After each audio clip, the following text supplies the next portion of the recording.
they can just bypass it. Things get too difficult, you just enter the transfer portal. And he's talking about how the way that the transfer portal works currently, they're essentially free agents twice a year. Right. And that will change. That is a little nuts. The freshman over there. The freshman from Ohio State, who is going to be a stud when he's available in the 2027 draft. Are we live? We talking? We are live, yeah. What's up, everybody? Welcome to Championship Weekend. Sorry, I was talking to Brian about some college football stuff. I'm talking about Jeremiah Smith from Ohio State, who's just a monster. Like he looks as big as like AJ Brown already, and he's a freshman. Nice. And so he has to go through 2 more years. He just got offered. Yeah, the NFL rules. You have to be 3 years removed from your high school graduation. And I think it's actually just technically graduating class. I'm not sure if you actually have to have a high school diploma to get. Makes sense. I mean, but the way that it works, now these guys, like I'm talking about, Jeremiah Smith just got offered $4.5 million today to enter the transfer portal. Holy crap! He's a freshman. Wow.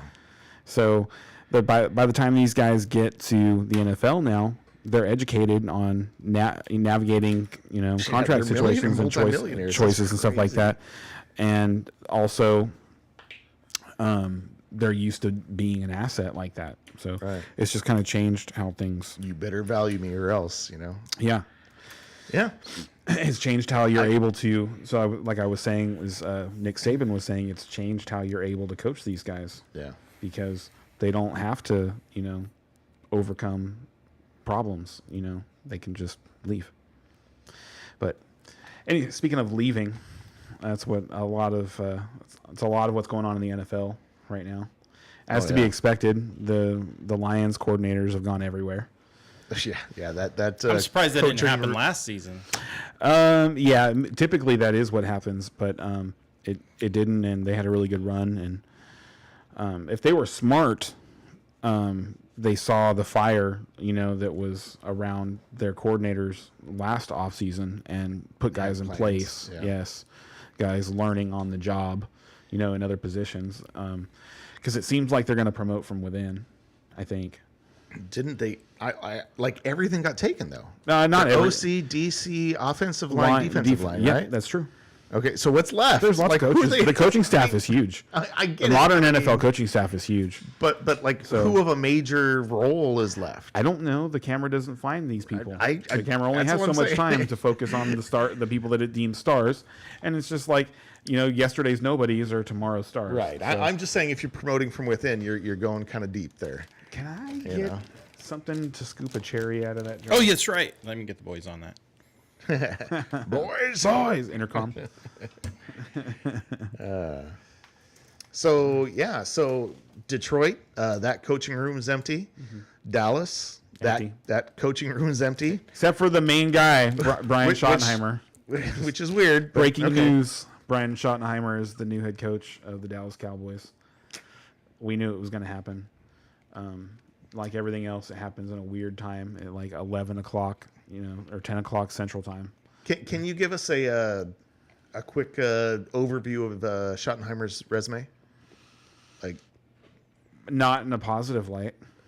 I'm just saying, like, he's been bouncing around the NFL for the best 20, 30 years, I can right? say about him was he was the coordinator in Seattle in Russell Wilson's best years. Oh, hey, bring the jar over. Okay. With under Pete Carroll.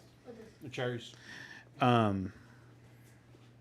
Then he went on to be I think he was the passing game coordinator or something like that for Shut the door all the way, the Jaguars in 2021 before he came to Dallas in 2022. But he's been around the league for a really long time. Long time. I remember hearing his name forever, but I'm like, I did look up. I don't know where he's been in the last 10 years. None of it is incredibly impressive. So I don't know. Do you see? Okay, look, I know you're disappointed, but do you see, like, okay, maybe if this happens, maybe if he's thinking this, that's the only way to look at things. So that's what I'm saying. What's the positive spin on this? Is there one? Not currently. You'll figure it out. All right, fair enough. All right, so depression time in Dallas, depression time in Detroit. Yeah. L.A. and and Pittsburgh aren't doing much better. Well, depression time everywhere but 4 cities, right? So as I'm watching that game, I'm going like, okay, Things look good in Chicago right now. For as far as the Rams Philadelphia game that happened last week. First off, let me frame this. I understand that both teams have to deal with the weather, right? It's not just one team. So, but I believe that particular weather impacts your passing game more than your running game. And the Rams win in the air, Eagles win on the ground, and that played out exactly, to the Eagles' favor. And I think this should go to show, like, you can't just willy-nilly give up your wild card or your seeding. Yeah. Right? So we beat Minnesota. We probably could have beat Detroit if that was our first game out, or however. Like, we probably would have had a better Tampa path. Bay losing was actually bad for you. So, man, if we would have just got through that game, you know what I mean? Like, I mean, if that game is played in Arizona, you guys win, right? I'm not going to go that far. So if they, I'd be willing to go that far. Yeah. Like, honestly, it felt like in regular conditions, you guys were the better team. I really felt like that. We certainly Nakua dropped one, Higbee dropped one, Williams fumbled, and their red zone. We held them to a field goal.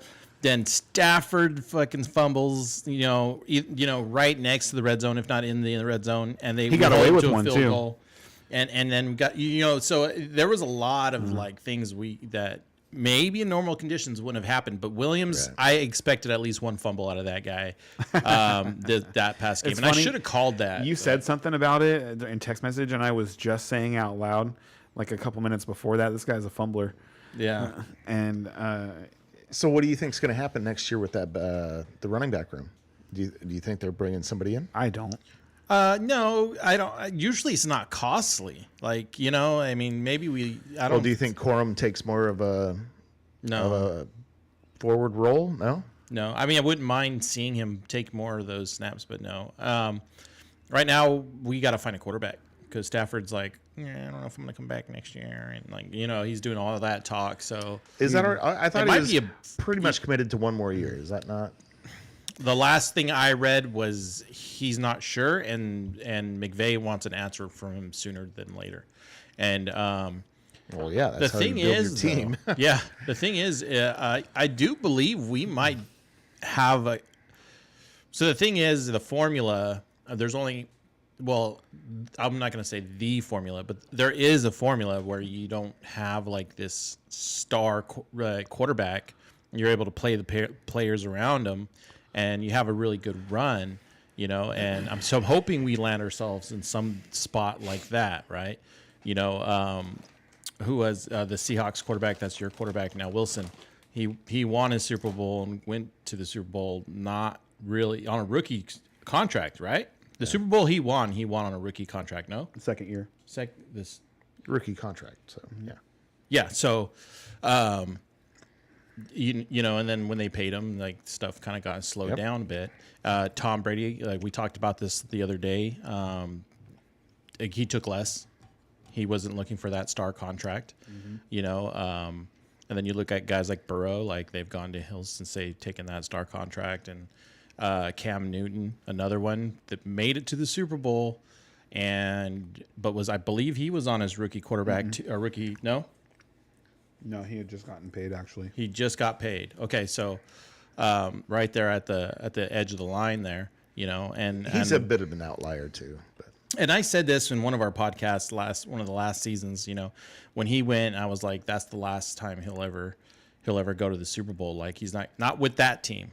Yeah, you said that a few times on the show. Yeah, not with that team he's going. And it, now we're seeing the Bengals take a big step back. What other quarterbacks out there are worth mentioning? Well, obviously Daniels is doing like some stuff, right? Yes, so he is. What happens when he gets paid? You know what I mean? Like But the nice thing for Washington is that's 4 years down the line, right? Mm-hmm. 2, 3. essentially, because they'll have to they have a renegotiate the year fifth-year before. option. Yeah. but no franchise quarterback. Yeah, you're right. It Though. is- But yeah, but they still have it's two or usually three, after a 2 or 3 three. year So they get window two. that they Or can he's- or really. he's, cheap. But he is the number 2 overall pick, so it's not as cheap as people think it That's is. true. It's still like $10 million a season. what about? I to really 40. want to frame this. Well, yeah. I really want to frame this because a couple seasons down the road, when we're still talking about this stuff, we're going to either be vindicated or whatnot. But you have Green Bay, their Love, Jordan right? Is he still on a rookie contract? No. When did he get paid? Just before the last season started. Just before last season started? Yeah, 4 years, 220, I think. So who else? $55 million a Who year. else? Trevor Lawrence just got paid. If you're talking about like Who's guys that some are up going to and comers right Brock now? Purdy is going to get a Purdy's contract. going to get paid. How much do you think Purdy's going to get paid? He's already on the outs, though. I would That say team is on the outs. probably in the neighborhood of like Lawrence. Which is 55 million. All right. I have a bet at work that he gets paid more than $30 million a year. Yeah. I was just like, I feel really You good win. about that. Yeah, you win. That's because you can't justify not doing that. Yeah. He's been to 2 NFC championship. He's been to a Super Bowl, 2 NFC championship games. Like they lost when his arm went out in the championship Right. game. And he makes mistakes. He's not perfect. He's not a superstar, but he's good. Yeah, he's good at what he's he really does. good. Yeah. And then what other up and coming quarterbacks haven't got paid yet? Well, the ones that are in the window arenn't going to get paid For right a couple now. of years, yeah. Like, So are there any like so about like the to get guys paid that right now? I well, can't the guys think that of are them. about to decide, we're about to figure out whether or not they're gonna pay Bryce Young. He's gonna go into third year. Oh man, he picked such a good time to come on. Like I feel so good about that. He's got he's still got to perform all- next year. yeah, and But all if of my he performs Superflex next year teams, the I way have he him. did that at the second half of this year, man, Bryce Young is going to be great. Yeah. I'm excited about it. I feel good. I felt really good watching him at the end of the end of the season. Like it was like he figured something out Yeah. while he spent those couple of weeks on the bench. Yeah. Something happened during those something couple happened. weeks. I'd like to know what happened during Yeah. those 3 weeks. At some I'd point, really like to know something because happened. something major It happened was a in light his switch, head, yeah. and I'm just kind of curious He what was triggered different. it. He was Like, a different guy when he came Yeah. back because he had flashed some of the skills at the end of his rookie year, but didn't produce touchdowns. And this was different. Like he flashed all those skills and finished drives, and like they were in the end. They should have beaten Kansas City. He just looked like a really good looked- he quarterback. looked really- at the he end went of the year. toe-to-toe with At the Patrick end of the Mahomes, year, yeah. he looked like a good quarterback. He did. I was He just really like, holy crap, who is this guy? So yeah, I mean, this is a guy that I counted as like, oh my god, I don't know how he can come back. And from they this. have, and now I'm like, man, this guy is going to have a great career, and I think I can steal him in the draft next year late. You know, maybe. well, It depends on what. I guess not in a league with you, but It depends. It depends on the offseason, because they're one of those teams that could say like because they're in a window, they could pay for like T. Higgins, and that increases the value of the quarterback for sure. yeah, I can see that. They're one of those teams. Well, and they need to get him some weapons. Like he was doing that at the end. You of this guys year should go with, after T. Higgins really hard. We won't. That's not our style. I know you won't, but you should. Well, but we got our new is it GM? But not GM, the head of anyway. But we got our new guy who is Shakir, who is definitely like going after stuff like Pittsburgh hasn't done before. He's been in for 2 years, and this year he started to make some major moves. So honestly, this wasn't supposed to be. Yeah, it was our surprising. year. This was supposed to be a building year for us. So I'm really It was anxious to see. surprising when you guys went after Patrick Queen. Mm-hmm. That's not something you typically do, which is like, this is a similar move, but for the offense. You take from your division guys that you know are really good, and weaken your But we division also got opponent at the Queen same on time. a deal, though. I mean, like we didn't pay full price for Queen. We got a bit of a deal. on that Well, one. I can't don't remember think T. exactly Higgins what is it going to was. cost. T. Higgins isn't going to cost you Justin Jefferson money Why would you compare him to Justin because Jefferson? that's what we're talking about. Patrick Queen's not like when you say on the cheap, he's still a guy who's like $15 million a year. He's not 25. He's not Micah Right. Parsons paid. That's Yeah, but the difference between a Higgins and a Jefferson is massive. not as much. No, it's not. Not as I Should think, be. No, I think the difference between a Higgins and a Jefferson is about the difference between like Patrick Queen and a Fred Warner.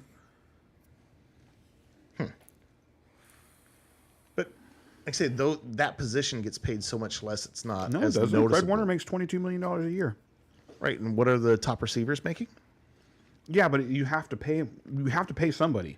No, You I'm can't just continue to start Calvin Austin's.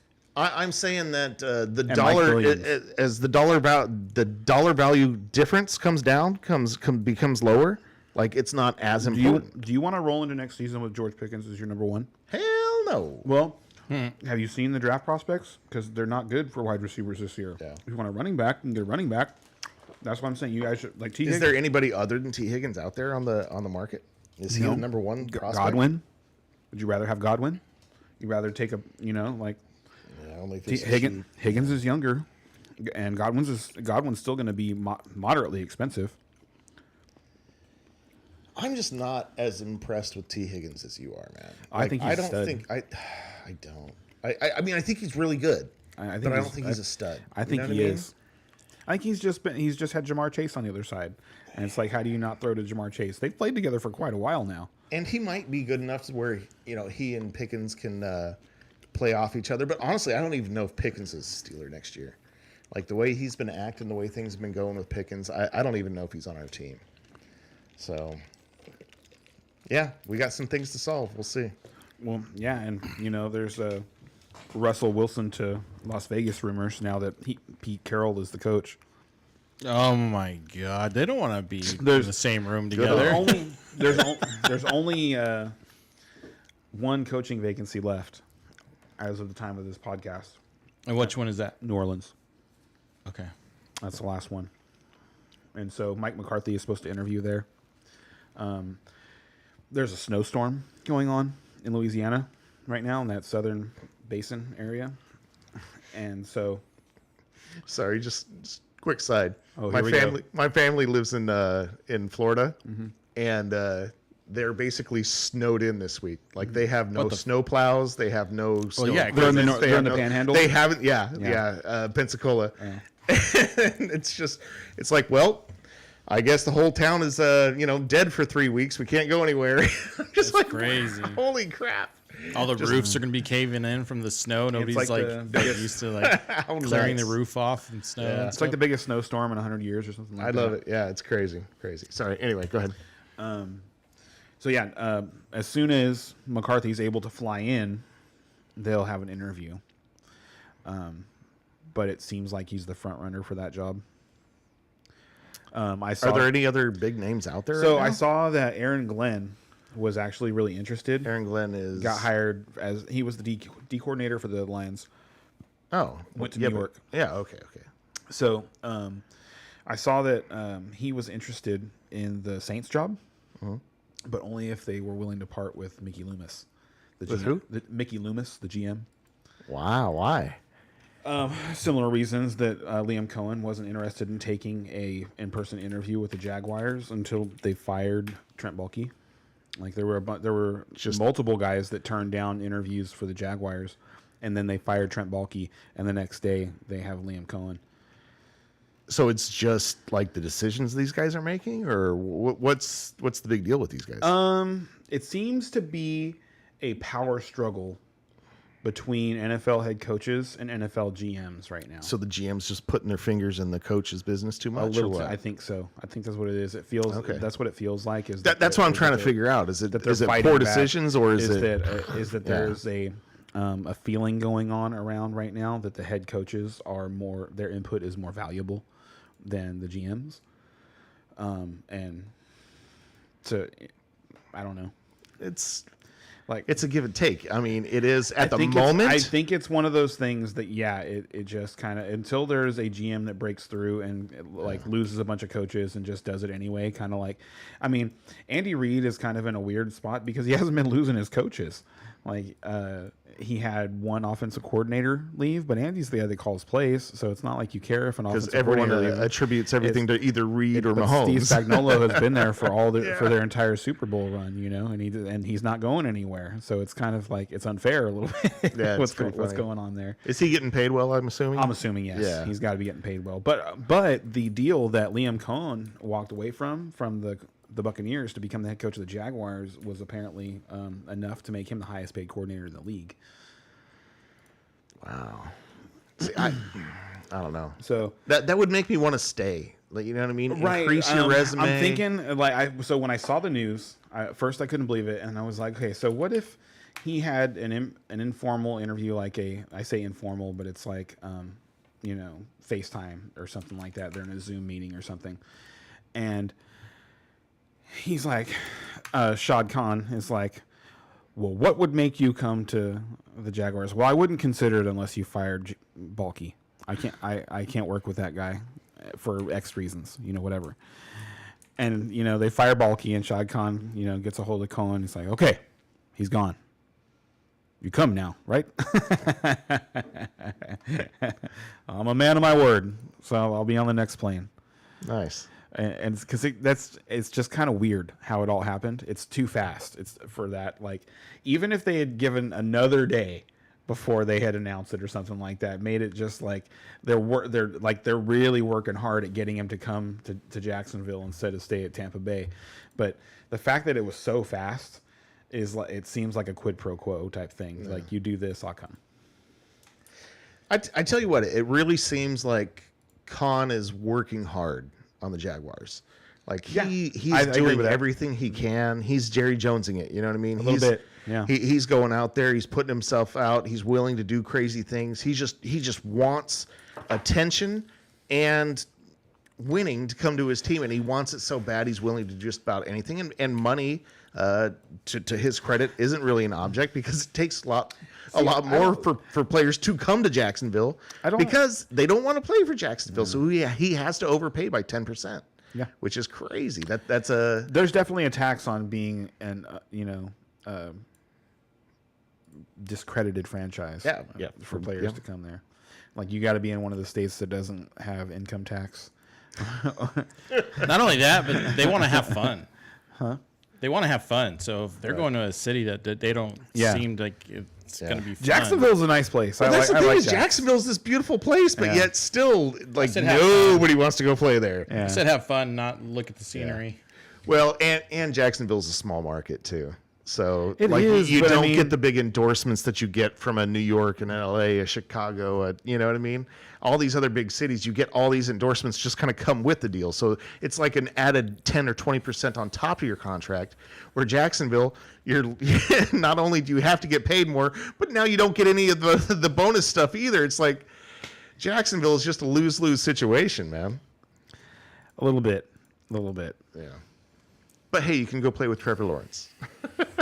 Yay. Liam Cohen being the new head coach makes that a much more attractive thing. Like, I'm instantly much more interested in Trevor Lawrence. Like, I'm rooting for Trevor I'm willing Lawrence. to give up. I want to see him be good. I'm willing. Like, I'm trying to turn like Nico Collins into Brian Thomas. I think. Like, I'm that high on Brian Thomas at this moment. Wow. With Liam Cohen going over there with what he's done over the last couple of years. He's also a McVay guy. And I'm super impressed with Brian Thomas, but I'm also super impressed with Nico Collins and what he's got going over there. Well, I think I can get Brian Thomas plus for Nico Collins. Well, okay, that I'd be willing to do. Right? You just said Brian Thomas, but yeah. I said turn him into Brian Thomas. I didn't say straight up. Yeah. Fair enough. Jeez. Come on. Come on. Who do you think you're talking to? While we're talking about that, though, the Texans let go of Bobby Slowick today, who was a hot head coaching candidate this time last year. Wow. OC, right? Yeah. Yeah. Oopsie. Yeah, like sometimes you get a strike when the iron's hot. Yeah. You know? And I don't think it was necessarily his fault that they weren't very good this year. I don't know what happened in Houston, honestly. They lost two of their top three receivers for the season. That's true. And also, and Nico Collins missed a chunk of the year too. Yeah, you're right. That's a big part of it. And there was a big chunk, like they were playing in a weak division. And there was a large chunk of the year where they didn't have to. It was like, I mean, Joe Mixon had a great season. Nobody expected that kind of season out of Joe Mixon. Bobby Slowick's offense is how he did it. The first 10 games. The first 10 games were amazing. Unbelievable, yeah. He was top 4, top 5, something like that. Number 1. No, he wasn't. It was either Barkley or Henry the whole season. I had them both, I know. Right. Well, then he was number 3 there for a while. Actually, I'd have to look it up, but he was Jahmyr Gibbs passed everybody on week 18. At the end, yeah. But he didn't, like, his first half of the season was cool. It was actually maybe even a little bit disappointing as to what you drafted him as. A little bit, yeah. And I then the agree. second half but he of was the season, you consistent. were like, he was a low end RB1, high end RB2 for like the first, all the way up until Montgomery got hurt, and then right in the playoffs, he's Jahmyr Gibbs, man, yeah. And he outscored Bijan Robinson this year. I'm pretty sure he ended up as the number 1 overall scorer at running back after like the 46 points in week 18. If you remove that, though, he was like number 6 or 7. So, all right. So we're ready to talk about some games. Hey, I am the only one whose Super Bowl picks are still alive. Steelers aren't in it? Doesn't it always feel like they are? Yeah. Well, and like let's say, going back in time, if I didn't, if I wasn't taking my Steelers, I would have picked the Lions. And honestly, I think we should talk a little bit about last week since we didn't. I picked Bills. We should. I had Bills and Eagles. So. Oh, like you're talking about the matchup altogether. My Super Bowl matchup is still alive. Yeah. From the outside of the playoffs, and they both had to play on Wild Card Weekend. And Real quick, KC is still alive for me. But. Real quick, my wife was digging through some pictures because of some recent events, and she found this from my 21st birthday. It said it belongs to you. So here you go. What? Oh, he just had a birthday. Huh? No, it was my 21st birthday. No, but his birthday just passed. Yeah. That's funny. I remember that sweater. 19 years ago almost. That picture was taken. When I had hair. You old man. Look at that. Look at all that hair I had. Dude, I'm like looking at, wait, which one's you? Like, you look so different. That's funny. Yeah. Crazy. It's true. And who's that with you? That's our late friend Conrad. Yeah. Yeah. Passed away maybe 4 or 5 years ago. Yeah. Sorry to hear that, guys.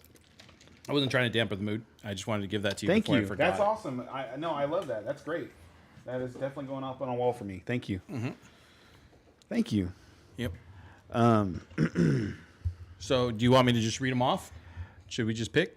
We're talking about the games. Yeah. We're gonna talk about. Are we going to talk about last week's games? What happened? Oh yeah, we could do that. I already said my piece on the Rams and Eagles. Yeah. Because it kind of. I just figure we need to talk about Detroit losing. Like, wow. The Rams Eagles Like, game. wow. Well, yes. Let's get there. Let's save that for last because I think I think it's the best. Well, yeah. I mean, I'm saying the others may It not. was the we upset. don't even really need to was talk about the others. Well, let's just talk about it first. Okay, fair. It was the upset of the week. It was the one where it's I'm 7-3 in game picks in the playoffs, and 2 of my 3 losses are picking against the Commanders twice, and I still feel like they're just getting away with murder. I really do. Like, I mean, for the Lions to the Lions didn't just shoot themselves in the foot. They took the gun out of the Commanders' hands and shot themselves in the foot. It was so unbelievably bad. And I hear you, but man, Daniels was good and you too. know what? And you people, have to admit, Daniels. He's been great. He's been great. He's taken advantage of his opportunities. He's made big plays when he's needed to, but it still feels like they're playing Russian roulette with the way that they're going forward on 4th down, because they were still 50-50 in this game too, and it feels extremely desperate. And the reason they're so desperate is because they're not good on defense. We're traveling all the way back to week 16. Okay, week 16 was the second time they played the Eagles. They were down 21-0 at the end of the first quarter in that game when Jalen Hurts got hurt. They needed Jalen Hurts to get hurt in that game to come back. They were dead. There was a complete shift in energy in that game the moment Jalen Hurts went out of that game. Undoubtable, like 100%. Okay, they needed overtime and some important drops by the Falcons to get by the Falcons on Sunday Night Football the next week. Jaden Daniels got completely shut down in the one half that he played in Dallas. Marcus Mariota took over that game, and they still needed a last-second touchdown to beat a fucking 7-10 Dallas team that wasn't playing anybody, that was literally playing their third-string quarterback. And then they needed Tampa Bay to shoot themselves in the foot with Baker Mayfield's miscues. Like, if Baker Mayfield just plays, a typical Baker Mayfield game in that game, they lose that game to Tampa Bay. And then even with all even in that game, even they with played all the well. turnovers, they needed a little luck too. Like there was the interception return that shouldn't have been a touchdown because of the shot taken on Jared Goff that wasn't called. No, this feels like a gambling defense as well. Like it's not only just a gambling offense, And their it's a defense is gambling defense. bad, and they're It they're is, not good. which is why they have to gamble. Right. Which is why I feel like they're going to have some turnovers that maybe other defenses wouldn't have. And that's my point here is that those teams, the teams that I just listed, like you go all the way back to Philadelphia, and it wasn't Jalen Hurts, it was his backup that they beat. No, I agree. Okay? The Eagles are not going to beat themselves. The Eagles have been there before. They've done this before. They've beaten big-time teams before. This is a different challenge. Like the Lions are the Lions, and they find a way to, like, for as much as we believed in them to, be having their moment this year, we're also not surprised that what happened to them because it historically Because we predicted it just a week earlier. We Yes. predicted it Yes. against the Vikings. We were like, look, all these injuries on defense are Yeah. going to hurt Yes, them. exactly. They're Agreed. playing a good team now, and now it's going to show. And it didn't show against the Vikings, and I was just like, And maybe they're just that good. Maybe this, maybe that. And then no, actually the Vikings just weren't able to take advantage. This is what happens. Yes, and agreed. Washington completely just took advantage of those. And those the Eagles don't mismatches. have those problems. The Eagles have one of the top two best defensive tackles in the game. probably best defense in the game right They now. have the number one defense in the league. They do. No, I know, but it feels like it too. Oh, It's it's not like they're like four deep. it They're- could be this other team. They're like No, it's four, they are right the now, They're like best. four deep at corner. They've got they get excellent safety play. They have a linebacker who was supposed to be a special teams contributor who's just played out of his mind this year in Zach Bond. I like him a lot. He's a really good player. He's everywhere. Like he is. How people missed on him is unbelievable. And then the best part of their defense is still their defensive line. So I don't see this as the same situation that has presented itself for Washington the previous 2 weeks in the playoffs. No, I agree. Like I feel like I was not necessarily wrong in picking against them. It's just that they like everything that could have gone right for them went right, But let's save this for when including we're actually, including when their kick to win the game against Tampa Bay hit the upright and went in. It's just everything's been going their way. It's funny. I but had so much going they're- on that day, and I tuned in for the Right last then. 2 minutes, and I was just like, "Oh, let's see what's happening." And doink! Oh my god! I was like driving with my daughter as that happened. I'm like, "Oh, holy crap! Can you believe that happened?" My daughter's like, "What? Who cares?" What happened, Dad? Flat tire? But I feel like they're playing with house money. Commanders. And yes, yeah, and for the sure. and the house is ready to collect. It feels that way because I agree. because Philadelphia so here's the one thing that I think the Commanders have going for them in this game is that Jalen Hurts has not looked like himself since he's come back. Are we talking about this game yet? Huh? We were kind of going over the other In this upcoming getting game. to this so game. in there yeah and so going back for the Eagles for the last 2 weeks, I feel like they've done exactly what they were supposed to do. And it would have been better for them. I think there'd be less people picking the Commanders, and the line's still fucking 6.5 points. It's got to 6.5. It's 6 now. or 6.5. It started at 4.5. It's at and then 6 it right got- now. It's okay. Yeah, I heard to 6, but not So, 6.5. But it might be better and by there's tomorrow. and I'm not sure what the weather is. I think that bad weather actually favors the Commanders in this game. Really? Why is that? Because it enters chaos. Any chaos. Yeah, but it's also chaos that favors the Eagles game. I you don't. know what I mean? I don't. The way that the Commanders have been playing, I feel like that's what they need to win this game. Is they need chaos to happen on the side of the Eagles, and the Eagles aren't going to run the ball on every play. Let's say it's a snowstorm, like it was last weekend. They're not going to run the ball on every play. There are going to be opportunities where they throw the ball, and in slippery games, weird things happen with the football. Ask Mark Andrews. Philly's going to be cold, but not super cold. Yeah, I didn't think it was going to be the same. Yeah, and no precipitation, no snow. It's nothing bad. So Yeah. should be a good game. I think that favors the Eagles. Oh, for sure, for sure. So, so that's how I feel about that side of the conference, or excuse me, about that conference. I feel like things have gone exactly how you would have wanted if you were the Eagles, because this is a team that you know. Oh, for sure. And not only do they know them, but now you get to deal with them at home. At home, this is a team you're confident. You thought you were going to be on the road for this game in Detroit, and now all of a sudden you're at home. Yeah. Like, this is a huge blessing for the Eagles, for and sure. the Commanders have already won just by getting here. It's their first. Absolutely. Like I said, they're playing with house money at this point. It's their first and that's what gives them a 1991. chance, is that, maybe they just fucking go out there and just play wild and free. They're going to do that Jaden anyway. Daniels They're plays going to do great. that anyway. I just don't think they're going to be as successful. Yeah, I don't think that the crazy fourth downs that they're going for are going to happen at the Eagles 25, where it's like we're talking about the difference between a field goal and a touchdown. I think they're going to happen at their own 40. On 45, because the Eagles defense is going to play stiffer football. They have, Terry McLaurin has a grand total of 8 targets in 2 games against them this year. Right. And most of them were in one game.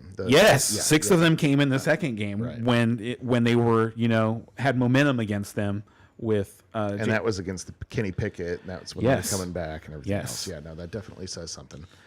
So I just think I also wanted to point out that that Washington lost their best offensive lineman. Yes, this week. they did in that game. And this is a huge deal. I was honestly toying with, maybe Washington, at least with the points or whatever. What they're going to do? I was like, I kind of, you want to root for Washington, and so I was trying to find a way. But as soon as you hear that their best offensive lineman went out against one of the best defensive lines in the game, it's specifically their guard, he's a guard, and they have to deal with Jalen Carter. And Philly's going to have to run rush with 4 all day. They tried rushing with 5 last time, and they got burnt by doing it. They're going to rush with 4 this time, and now with their best O lineman out, I think they're going to be much more successful. So it's just one more big minus for a Washington team that needs to get lucky, and it just lowers their percentages that much more. So I wanted to root for Washington. I wanted to find a way for them, but that's just a step too far. I think Eagles are going to get them pretty good here. I do. I think so too. I think I'm actually until it gets to 8 points, I'm taking the Eagles and the points. I think they're going to win by 7 or more. Yeah, I was going to say at 7.5. I might start taking the points, Commanders. But even then, it's. I feel like if they get down 14-0, it could get wild. Yeah. It could get really bad because the Commanders will just start going for it every 4th down. Ray, you have any thoughts on these guys or which ones? What are we talking about? Eagles or? I feel like we bounce around so much sometimes. We were for a while, but we kind of settled on this game whether we were ready for it or not. Yeah, who do you like? I'm gonna probably take the Eagles on this one. Yeah, I mean, like you guys mentioned, and I didn't. That's news to me. The offensive lineman being out. He went out at the end of the game. Yep. And I thought Commanders were done last week. Remember when I was like, I think, and yeah, unless something really wonky happens with Hurts, I can't see this going the other way. It feels like an 80-20 game. Like a lot just has to go the Commanders' way for them to find. And they've gotten that going for them the last month. They've been on a heater. Yeah. I'd love to see. They got the hot hand. Woo! I'd love to see Commanders knock the Eagles out, but if that happens, you can just guarantee the AFC's got this Super Bowl. It feels that way. Yeah. Yeah, because once you get to then you go to the other side, and there aren't questions. When you're talking about picking the AFC Championship game, I think it's just who do you like, because you can make arguments for both sides all day long. They play solid football, both of them. Like Josh Allen had one of the most efficient seasons a quarterback has ever had. Let me ask you this, and maybe you're paying attention more than I am. Has Kansas City been explosive at all this year? They've been more. So I like what they've been doing the last 4 to 6 weeks, where they've really gotten Xavier Worthy involved. You're talking 8 targets a game involved, and that's like the floor for a wide receiver 1. When a guy starts averaging 8+ targets a game, you start thinking about that guy as a low end wide receiver 1, at least. and that's where Worthy has been for those last 6 weeks. And when they try to get him the ball, it looks good. Like he makes some plays, and it's really been Kelsey though, Travis Kelsey. Yeah. Travis Kelsey just he caught some fire last week, right? 2 weeks. Last 2 weeks, or no? Excuse me. Last no. I'm sorry. It was just last week. They had the bye. Yeah. I'm thinking at the end of the regular season, I think it was week 17. He was a big factor in championships for people. Not in week 18, they sat everybody, but in week 17, most people were playing fantasy football championships. And if I remember right, Kelsey was a monster. Okay, but he back just to kind my of turns it original on. question. Explosive. No, they're just not the same offense without Tyreek Hill. So then my next question is what's their highest scoring game this year? I don't. I'm not sure. It's not impressive. Their average is definitely not impressive. Their Right. their win margin, their average margin of victory Sure. over Their points. highest point total for the year is 30. Yeah. Okay. So They hit 30 twice and 29 once. So when I'm looking at that and I'm thinking about it, I'm going, The game's what gonna if be the close. game goes like that? Right? What's the reading on Buffalo? Am I So- being biased here? Has Buffalo had more? There's Because I know they've gotten at least 44. Yeah, Had a 44 Buffalo game. definitely has a lot more points scored. A big problem right now is Buffalo's injured. Buffalo has injuries that Kansas City doesn't right now. And I think they got 2 more important defensive injuries last week, if I'm not mistaken. I was actually in the process of looking that the up. guys came back. I would They're still. playing? They both came back in the game. It was Taron Johnson. I need to look it Taron up. Johnson was one of them. He's their best slot corner, I believe.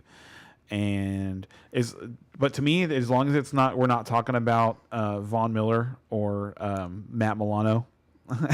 As long as we're talking, That's what matters. and specifically if we're not talking about Matt Milano, he's not getting enough pub. But that guy coming back at the end of the year was the best thing to happen to the Buffalo Bills defense all season long. They've been awesome. They've been great in 2 playoff games.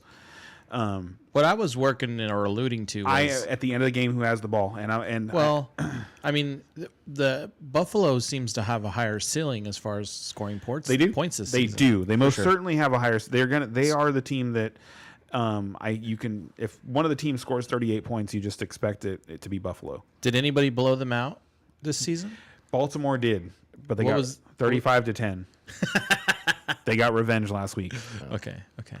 And so everyone is talking about how Baltimore lost the game, and sure they did. But they were going to win the game if they had completed that pass, which would have tied the game. And there was still over a minute left, and Josh Allen had 3 timeouts. Yeah, so they could have just got a field goal and ended the Yes, game. yes. And so there's a narrative that Josh Allen was a little bit robbed, of cementing the I'm better than you argument for people. Well, he certainly for can people do who that were- if he who- beats Kansas City next week. And it's so interesting. They are 4-1 against Mahomes in the regular season in Josh Allen's career head-to-head, and 0-3 in the playoffs. Interesting. Right? So here's the thing. So this is the one they've been, but this is the game. This is what they've been waiting. This is what they go to when they're going to sleep at night. This is what they drift off to, is thinking about meeting up with Kansas City and beating Kansas City in the playoffs to get to the Super Bowl. This is so many of them are veterans of this team, have been there, have been a part of those losses. Sure. This is a get over the hump game, or you never will. And Josh Allen has to have that Super Bowl on the brain. He hasn't got to do it. He's been lights out. He's been awesome. And then you factor you have to consider what Kansas City's playing for. They're playing for that three-peat that no one's ever done. And it's is that going to be stronger than Josh Allen's want and need to get to a Super Bowl? Because, especially It's not just Josh Allen though. That's the thing, is so many of these Bills players have been there for a while. It's for a lot of them. Sure. Yeah. Okay. Yeah. And so they're all going to be playing harder. You know, and I kind of, I don't know, maybe it's just me, but the vibe of that would be cool if versus we've never been, and here's another chance, and we might not get another one. It might supersede this. The line's only 2.5, which means the bettors and the odd makers are saying And this. the Bills are plus Yeah. 2.5, right? Yeah, which is basically. Oh wow, it was literally 1.5 this morning when I was looking at it. So that's a big movement. And I don't know, maybe I'm teasing or showing my hand here, but I'm going to be picking Buffalo to win this game because they have the higher ceiling. They've shown that, and outside that Baltimore game, they've been going blow to blow with all the teams. So it's like I worry that for Kansas City, once they hit that 20 mark, are they going to be able to keep pushing points out? You know. Yeah, I think it's going to come down to it's definitely going to come down to the second half and which team has made minor adjustments that are working versus which team isn't. And Buffalo has been a better second half team than a first half team. They've been patient. They've been really patient The best this year. teams usually are. Yeah. Yes, they've played really, really, really good football this year, and I just think this is it. There's nothing that they've done that shows me that they shouldn't win this game. I think they should win this game. How much do you think the refs are playing? Do you have a stat line? Actually, right now I want to kind of read off some injuries real quick on the Buffalo defense. Taylor Rapp is the one that's going to be out. The safety. Yes. Former Rams, all pro or really good safety. One of their better I think defensive he's a Pro players. Bowler. I don't think Fair he was all enough, pro. but he's one of their better defensive players. He's out for sure. Elsewhere, the news was mostly promising as linebacker Matt Milano hamstring, cornerback Christian Benford, and nickel cornerback Taron Johnson were not ruled out. Yeah. Just not ruled out. Though there is some mystery surrounding Benford. So they are an injured defense. They've been that way all year, though. That's not going to help them. That's not going to help them here. They're just a good unit. so it could come out to a shootout, right? It could. So maybe Kansas City scores 27-30, but is Josh Allen not going to be right there? Yeah, like do it with 27-24 would be my prediction. Really? I Yeah. think they're both going to get into the 30s. Or Bills are going to win by 10. That's what I think. All right. And the funny thing about this matchup is I can kind of see anything happening. Like I'm spoiler alert, I'm betting on Mahomes.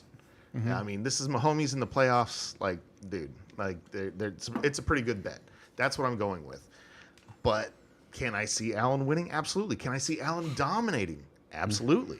But you can see things going wrong, I can also too. see Mahomes dominating and and the Allen Chiefs never just- get going. Like, I can see so many options in this game. Like the game we were talking about with the Eagles and the Commanders, it's like, well, maybe the Commanders could get lucky by doing this or that, but it's probably going to be this. You know what I mean? And this one, it's like, well, fuck if I know. Anything could happen. You know, and that's essentially what I said when we started this. Is that there are arguments that you can make all day long for both of these teams, Absolutely. and against both of these teams in terms of if you want to nitpick, but the results are the results, and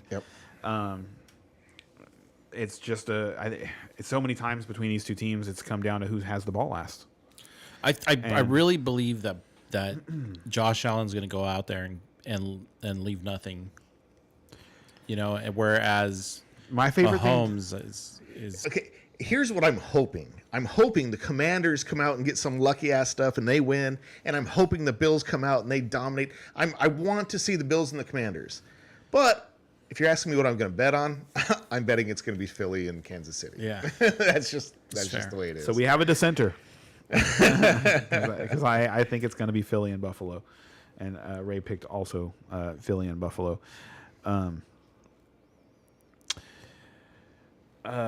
It'd be interesting if it was Buffalo and Washington. That was the Super Bowl when I started watching football.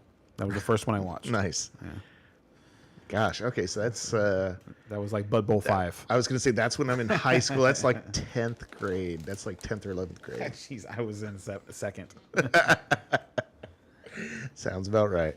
Yeah, I remember that because my dad snuck me into a bar to watch that game. Ooh, go Super Pretty Bowl. sure that was the Super Bowl that he snuck me in for. It was a good one. Yeah. It was a good one. Oh yeah, because it went down to the end. It was Well, fourth quarter. It's like a 2-point game. Buffalo came back. Like they were down 31-10 at the end of the third quarter. And back in those days, you were done. Right, The game was right. pretty much over. And then I think they scored 2 touchdowns in a row, and it was 31-24. And then Washington kind of turned it back on. Played. I'm thinking of the Giants. I'm thinking Buffalo Giants. So you're gonna go Commanders and No. No. I'm saying that's what I wish for, but I'm betting on what I think is going to happen is it's going to be the Eagles and the Chiefs. okay. Oh, Bezzy thinks it's gonna be the Commanders. I think he left already though. But it's just a sad time, man. We only get 2 more games. Right? Well, three total, but yeah. 3? Yeah, 2 games this week. Oh, and 2 more and then the weeks is Super what I Bowl, meant to What about the say. Pro 2 Bowl, more dude? weeks. That's not a game. It's the That's Pro Bowl games. games. Games. Yeah. You gonna watch them? I'll probably have them on in the background, kind of thing. I don't know what the schedule is for them. I have to figure out that schedule. I'm not because I'm trying not. I don't want to watch the awards show. Like you won't catch me dead doing that. I was like, yeah, that doesn't sound interesting. But because they've turned into a whole extravaganza. Like over the last few years, I don't know if you've noticed that, that's but everything, it's but like yeah. it's like the Oscars now for sports for the NFL. Yay. Yeah, exactly. That's how I feel about it. So I don't want to watch that, but I do want to watch like if they're gonna play dodgeball. Yes. I definitely want to watch dodgeball. That's fun. And I'm down to watch the flag game too because they hit Yeah. each other in the flag game still. And Do they really? with no pads? Oh yeah, you can see the hit that I think it was Tyreek Hill took last year. Yeah, because he was trying to just kind of like jog the last couple of yards into the end zone. Yeah, and he took a shot. I thought you had to go for the flag. Mm-hmm. I don't even know what the rules are in flag football. I think as far as contact goes. If I remember correctly, like CeeDee Lamb was right there too. When he was blocking, but he was like he wasn't blocking; he was shielding, and so the guy hit CeeDee and hit CeeDee into Tyreek Hill. I think that's what he Gotcha. or that's what he was going for. I see. Just going for the flag, coach. Sorry. Yeah, I was just going through this guy. Yep. He was in the way. Mistakes were Oh, made. speaking of that, what do you think? What do you think the refs have been slightly favoring the Chiefs? Statistics bear that out. The Chiefs are something like plus 220 in penalty yardage against their opponents since like 2021. Okay, yes, but that's a cherry pick stat. Like go back farther. Like So I saw this thing. It was a scale, and it was AFC, all the AFC teams that have been in the playoffs, and there were 10 of them that have been in the playoffs since 2021. And at the top of the scale, it was very much for the Chiefs. Like the Chiefs were a statistical outlier in many categories. But there was also an inverse of that at the bottom, where it was the Bengals, who were a statistical outlier in the other direction, like statistically way lower than their opponents on average. And if you just remove those two, it's very even. So it just happens to be the Chiefs up there, and it happens to be the Bengals down low. And the funny thing is the Bengals have a winning record in the playoffs over that time due to their run in 2021. But they're in those games they're 5-4, and other teams are like 2-4 and 1-3, and the I'm just the saying, Chiefs are like 9-1. but couldn't there be some correlation here as far as coaching goes? Also, as far as how good the players are. You know what I if mean? I'm not If you're better mistaken- than your opponent, you don't need to commit penalties. We can look this up You're more if you want to. better coach, but you if don't I'm need not, to. If I'm not mistaken, the guy who is the head referee for the AFC Championship game, the Chiefs are 7-0 in games where he's the referee. and I'm okay. And so, what do you mean? Like, is that just funny, or is that like, hey, this guy is in the tank for? I'm not. I'm not. Okay, I'm just not saying. Like, I just want to. Yes. No, I don't buy. We need some clarification. I don't buy into that as much as some people do. I'm sure. Yeah, and I don't. Like at all. I'm not buying into that at all. Okay, me neither. Okay, I'm not going into the game thinking that the Buffalo Bills are going to get screwed by the refs. I'm not. What I will say is that the Chiefs could do a better job of helping themselves by not doing things like Patrick Mahomes specifically drawing personal foul penalties. Absolutely. And that's what I'm saying is, so 'Cause- when Mahomes gets one of those penalties called that maybe other quarterbacks wouldn't get, is it because it's Mahomes, Yes. or is it because Mahomes did not, something? No, it's that, not because it is specifically they see Patrick Mahomes and, oh my God, I can't believe you did that to Patrick Mahomes. It's because Mahomes is a sneaky motherfucker. Yes, that's my point. Is that he is enticing this? He's he's so good. He's making this happen. So and that's just part of how good a quarterback he is. And it's also a problem with the rules in general. I agree with that. But when you're so good, you take advantage of the rules. Freaking good on I you, don't man. have Until and they that's change why those and that's rules on why you, I'm not. So I'm not. That's what makes you a Hall of Famer in my opinion. Is if they have to change Right. the rules because you are so good at what you do. Yeah, like Des Bryant. Like Hines Ward, like Night Train Lane. Like there's so many instances where like, oh my God, this player is doing this so good that can't be. Who was the legal. guy? Was it Lane? Was the clothesliner? Right? Yes, yeah, he was the clothesline. Dude, if you see some of those highlights, oh my God! Like Rams, I'm not Rams one cornerback. Yeah, Back in the day. I'm not one for watching old highlights and stuff, but watch Night Train Lane because holy crap, you want to see some you just don't like old devastating hits. It's like, oh my God, Have you never watched like Jim Brown highlights? a little bit here and there, Oh, dude, but not a lot. Dude, you should. He's so good. Jim, there's been nobody like Jim Brown. Like even like his video that he put out stands the test of time. He is still the greatest running back to ever walk the earth. And that's what most running backs say, so I believe that. It's incredible. He's unbelievable. He's like, imagine if Bijan Robinson had a bigger, faster brother. And played 30 years ago, 40 years ago. Yes, Yeah. and he was because like, that makes a difference too. and he was like a physical specimen all the way into like his 60s. Like, I think he was like 65 or something like that when he did Mars Attacks and spent like half the movie with no shirt on. He Really? was I didn't even know that. Yeah, I think he was like a worker at a casino, whatever the one is where they dress like Trojans. He had back in actually the a day. big role in that movie. He had a lot, and he was in a lot. Yeah, he did. Yeah. He was featured in that movie. He's a really talented dude. He was a really talented dude. I love old film. I have spent the last week, now that we're kind of like spitballing here, watching old championship games just in general. And I started with the 2006 AFC Championship game. Okay. Who's that? It was when Peyton got over the hump over Tom Brady. Okay. Yeah, Brady had 3 Super Bowls. Brady had beaten him twice in the playoffs.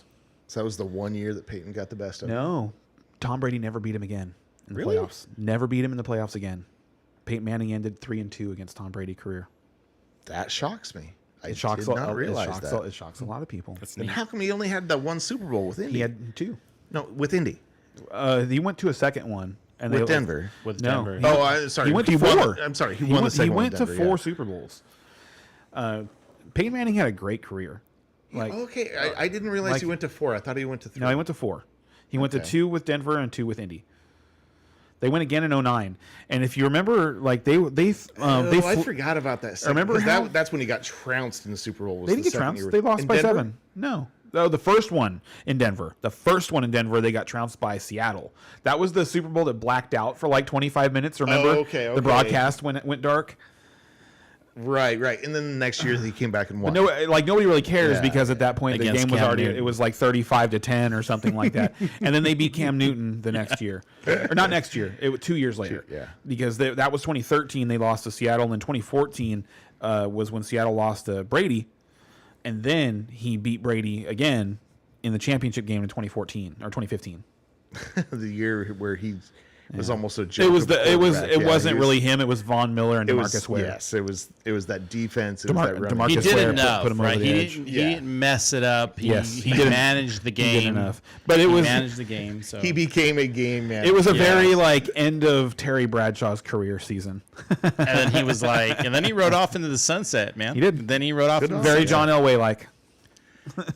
Except So in that game, so was the that whole, so just was that the I'm first time a quarterback won in 2 different teams in the Super Bowl? No. No. Okay. I just curious. Wait. Yes. I was gonna say. Yeah. I actually Can't think of another. And then Tom Brady did it came later. in and did it on 2 different conferences. Yeah. Yeah, that was cool too. Yeah. So is it just Brady and Manning that's done? Yeah. Yeah. two- yeah. the two best, Favre was yeah. close. Yeah. I was gonna say you're the history buff on this stuff. You Montana should didn't know. do it. No, he made a run, but no. Yeah, I don't think so. Yeah. There's been a couple. There's been a couple guys who were kind of close, but no. There's been guys who, were kind of close one place and then went somewhere else and won. That's happened too. Yeah. But no, I don't. And now that we're talking about it, but the reason I wanted to bring that up, specifically this game, is so that was the narrative going into the game was that Brady can't beat Manning, or excuse me, Manning can't beat Brady. And Brady already had 3 Super Bowls. The statistics bared this out. This was even going into Indy, the Patriots were favored in this game, and the Patriots get out to a 21-3 lead. It's the Colts, and Peyton throws a pick 6 in the midst of that. Nice. This game was great. 2 offensive linemen scored in this game. Okay. Off of fumbles. It was one for each team. It was great. Nice. Fantastic. The game is an all-time great because it ends like it. So the Patriots jump out to that 21-3 lead. It's 21-6 at halftime. This is still the biggest comeback in championship game history. Is this 15-point halftime deficit? And it goes all the way down to the wire. The Colts end up sealing the game on a Marlon Jackson interception of Brady with just under a minute to go, and they win 34-31. And, the rest of the way, like I said, Manning didn't lose to him in the playoffs again. And So just real brief. this is Josh Allen's moment. I would love to watch that. Like, that would be fun if you brought a game like that to me and Ray and was like, hey, let's just watch this game. Because Ray and I are like, we have no clue who wins this game. so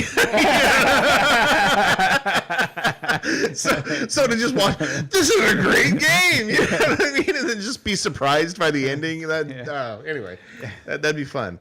Maybe I'm just speaking for myself because I know I would be surprised. I'd be super I down to really watch. like watching old games. But I mean, what? Did you know? You know what? I knew that Peyton had a comeback against Tom Brady, but I wouldn't have been watching it and been like, "Is this That's the what game? this is. I, Is this the game? if I remember correctly, I was I was at a Magic tournament. Good on you. I was playing Magic. Dude, and sorry, Magic, they're having another pre-release. I'm like, oh, cool. When is it? Oh, Super Bowl weekend again. You suckers! Why don't they learn? Don't do it during Super Bowl weekend. Because they don't care anymore. It's just about pushing the product. Well, no, they've never cared. They've never cared. No, they used to. I've had to go to GPs on Super Bowl's weekend. Around here, it's always been kind of a dry market. The guys who've run shops for decades around here, like the guys who run the biggest shops in Fresno, are 55, 60, 65. Like, they are old, old dudes. Like, they weren't young when I met them when I started playing 25 years ago and started, buying singles and stuff like 20-ish years ago. Like, more so now. And they're still doing it. They're still the same guys. They never cared about they were sports cards guys. And so they, begrudgingly moved themselves into the gaming market because it was where the money was. Yeah, they have around here. There, other than the store that we open here in Hanford, there's never been a care for that stuff. And the guys that run the shop in Hanford were never as enthusiastic about making tournaments happen where everything wasn't provided for you than I was. That's always to me. That's always been important. Like setting up a good setting for your players to come in and have fun and play a tournament. Competition is good for people. Absolutely. And it's just not where the game is anymore. The game, they reskin a bunch of stuff now. There's a lot of crossover that's random. Like I've looked through a box of cards recently, and it was just there was a bunch of Transformers cards and stuff like that. And there's they did the Lord of the Rings thing. Oh, yeah. I think they've done it twice now. No, just once. Oh, well, there was some other stuff that came out. I remember there was. They're definitely there going was theme based. Oh, I'm sorry, it was Dungeons and Dragons. That's for sure. Yeah, D&D. D&D. Yeah, the crossover between D&D and stuff. But they don't do until up high. Someone is able to, put the math together in a way that says that, hey, if you make this investment into your tournaments, it will return this much. And that is an acceptable number. There's nothing that's going to be done about it. Nothing. They're not. They've done less and less and less over the years. They've taken away from. And it takes away from the market. So when we first came to open the store in 2017, we had a plan to scoop up all the important tournaments from other stores because it was something you could buy off of them. You could run the tournament out of your store and say that it was such and such tournament, GPT, whatever, which is a Grand Prix trial, or they had regional qualifiers and stuff like that. You could run it for a store out of your store. Satellite event, such and such store is hosting this at this location. And also you can, and when I say that, I'm not saying like force the Fresno people even to come to our stores or the Visalia to come to our stores, but actually set up in a neutral site, which makes it feel more important, a big neutral space. Yep. And set up and let those stores, if they want to, be vendors at the store and give people, a more competitive, larger scene environment, which is what it's like when you go to a large tournament. Right. Any tournament that I ever went to where pros were going to be showing up, and pros still get a certain amount of money to show up to like Grand Prix and stuff like that. Right. But they don't call them that anymore. They call them like Magic Fest or something. Exactly, and whole different thing now.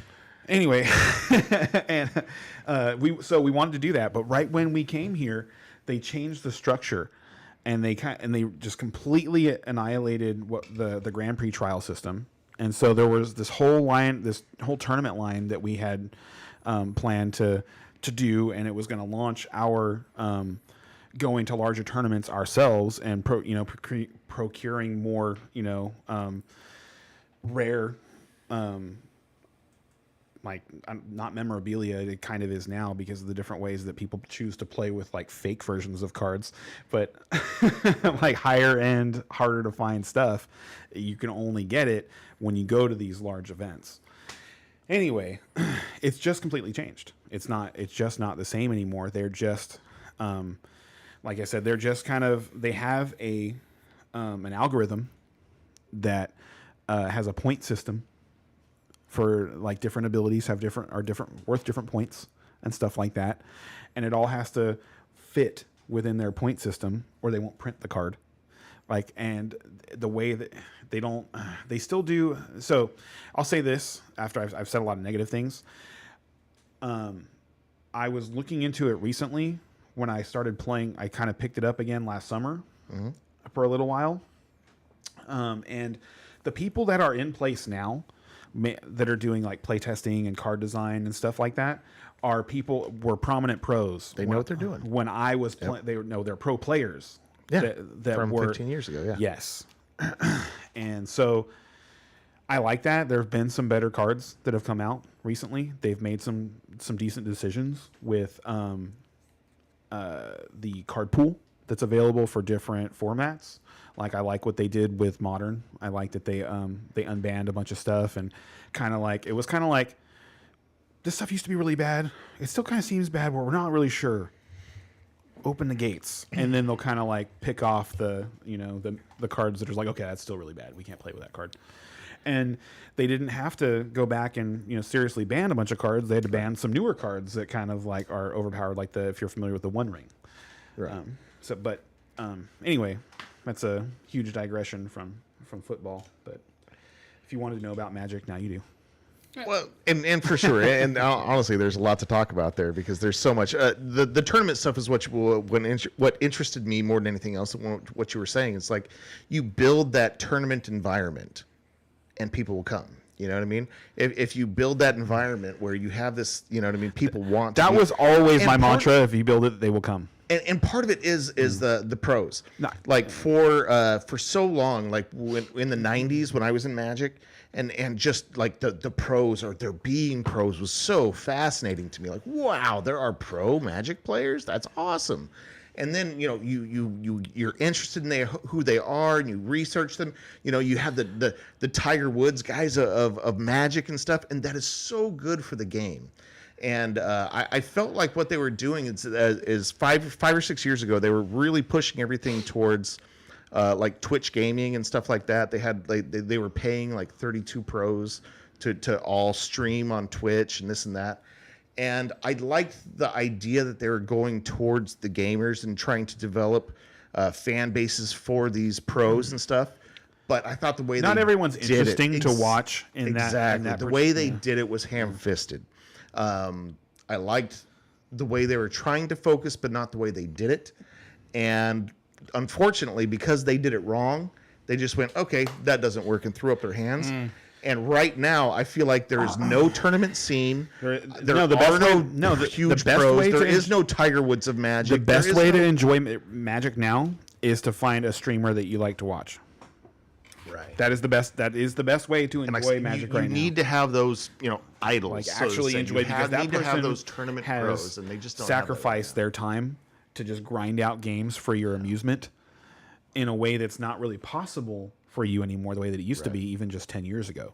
Like 10 years ago, literally 10 years ago, my weekend was test out some stuff on Friday night at F&M where I'm playing against 30 plus other people, and depending on where we go, could be like 60 other people for, actual prizes that are meaningful for your like $5 entry, walking out sometimes with like $150 worth of like cards and stuff like that. And having a good experience playing against a lot of good people. Like in a room that size, there are good people in the room, and if you are doing well, you end up running into good people, and iron sharpens iron. Like, and that's the way that it works. And on Saturday, we would take what we learned on Friday from stuff that we tested, and we'd apply it to an important tournament. And depending on how we felt, we might do that on Sunday too. And that was every single weekend for a long time. I did that. You're making me very jealous. I did that for years. I wanted to do that for years, and never I did it for years. Interference. It is all the fun that you think it might be. I know. The few chances I've gotten to do that kind of thing, it's just like, this is so awesome. Yeah, I never have that kind of time. It's a grind. It's fun when you get around people that you like playing with. Yeah. Like, there's positive things that come out of like just playing games, and like absolutely, and having good people that are good at playing games around you, making you better. Yeah, it is, and having access to being able to shift into other things and stuff like that. I went to one Magic Pro Tour, and I had nobody to play test against. I had nobody to play with. I was just and this was like at the beginning of the internet. So like I couldn't even really go look for internet decks or anything. Like I went in completely blind with what I personally play tested with for 2 months. At your local store. Yeah. No, like I didn't have a local store. I lived in frickin' Riverdale. There was no place to go. And so I got to practice against nobody, and I felt so good when I went into that tournament, and felt like so stupid after 2 matches. Went, God, this deck sucks. After you got ran over and all your stuff got killed. But the funny thing is the one deck that dominated the field, I had built something very close to it, and I had play tested against some of my other decks and went, this deck sucks. You talking about? And I'm just like, no. So there was like one Pro Tour. They call it the Black Pro Tour because it was just completely dominated by Necropotence. Necropotence. Yeah. Oh yeah. No, this was about 5 years after that. That was like 93, 94. No. That was like 95, 96. 95. Ice Age was 95. Okay, yeah. There you go. 95, 96, and then this is like This was like 99. I somehow managed to make it onto the Pro Tour on my own. It was not pretty. So the game, so the reason, it's funny because the reason that the game was so good then was because of how few changes they made to it all the time. Well, was because, and I would also say no internet. I played that makes a difference. Well, Because people had to figure stuff out on their own instead it of was like slower. Oh, it was, hey, it was more slow Channel developing. Fireball figured this out. So, We'll just look it so up. it's funny. You know what I said? I said this for a long time before I walked away. I was like, in my opinion, like based on what they're doing and what they'd been doing was they were. So when Commander happened, the format, there were some people. I remember the first time I saw people playing a like what would later be known as Elder EDH, Elder Dragon Highlander. That's what Commander is. Commander's Elder, yeah. and the original iteration of it, you had to choose a legendary dragon as your commander. Right. I remember. Okay, and the first time I saw people playing this was like the 2004 regionals, and it was some judges that were playing in the front of the venue. And I was like, "Oh, this is wild. This looks fun." And if I had just started keeping every single junk rare that I ever opened and never traded off a goddamn thing, I'd probably be retired at this point because of how valuable some of those cards became. Like, for instance, when in 2005, when we were playing Ravnica Block, we were tearing through packs looking for Shocklands and for Dark Confidants. You know that you can. Confidant had his day, and he was pretty expensive for a while. But you can get copies of Confidant now for less than $10. The one that I bought for my cube. There's one in my cube. I bought for like $8. And Shocklands are like the same price. Doubling season, which was a card that people were it was just you thumbed right past it. Garbage. You got to the end of the pack, you saw Doubling Season, and then you went back. Did I get any good uncommons? Yeah. Wasted pack. Yeah, exactly. And then now Doubling Season now is like, even with all the reprints, is like a $70 card. That's funny. I gotta look through my because rares. of Commander. I probably have a few of those. And it's just a silly card. So, well, if you do, you can trade. No, I haven't gone through my rares in like a serious way in like 15 years, so I probably have a lot of just weird stuff like that. So this is a long way of saying that like a bunch of junk cards that some people had, some people didn't. Like for us in the and I say us being people who worked behind the counter at card stores, it was like, imagine people who owned large plots of land when they discovered oil, like the Beverly Hillbillies. That's what it was like when Commander was going off, because it was like the biggest sellers were the people who were stuck with all of this junk that they would have, probably, like huge storage containers full of these old boxes that are just blocked off into blocks of those, yeah.